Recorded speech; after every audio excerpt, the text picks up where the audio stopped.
অবশেষে সিবিআই এর জালে সন্দীপ ঘোষ, দুর্নীতির অভিযোগে তাকে গ্রেপ্তার করা হয়েছে। এই যে দুর্নীতির অভিযোগ, তিনি দুর্নীতি করেছেন, এটা নতুন নয়। 2021 সাল থেকে এটা শুনে আসছি। 2023 সালে আরজি করের একজন শীর্ষস্থানীয় অধিকর্তাও বিভিন্ন দপ্তরে সন্দীপ ঘোষের এই দুর্নীতির অভিযোগ দায়ের করেছিলেন। মুখ্যমন্ত্রীর নিজের দপ্তর থাকার পরও কেন এতদিন তদন্ত করা হয়নি? কেন সন্দীপ ঘোষ মহাশয়কে বারবার আড়াল করার চেষ্টা হচ্ছে? কি স্বার্থ এখানে লুকিয়ে আছে? কেন এই তদন্ত করা হয়নি? সিবিআই দুর্নীতির অভিযোগে তাকে গ্রেফতার করেছে।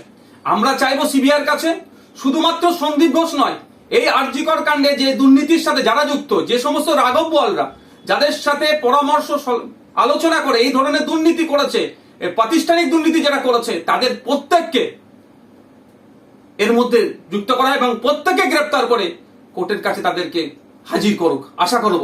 আর আমরা বারবার বলে আসছিলাম, তিলোত্তমার ধর্ষণ হত্যার শুধু নয়, এর পিছনে গভীর রহস্য লুকিয়ে আছে।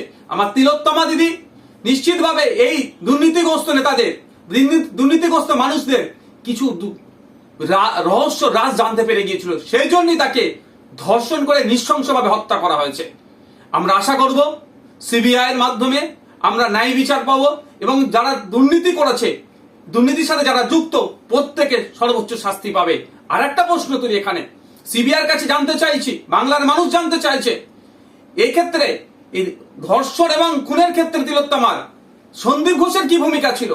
তার এখানে তিনি কি মাস্টার মাইন্ড প্লে করেছেন বা কি ভূমিকা তার ছিল খুন হয়ে যাওয়ার পেছনে বা ধর্ষণের পেছনে? সেটাও দ্রুত জনমানুষে আনুক।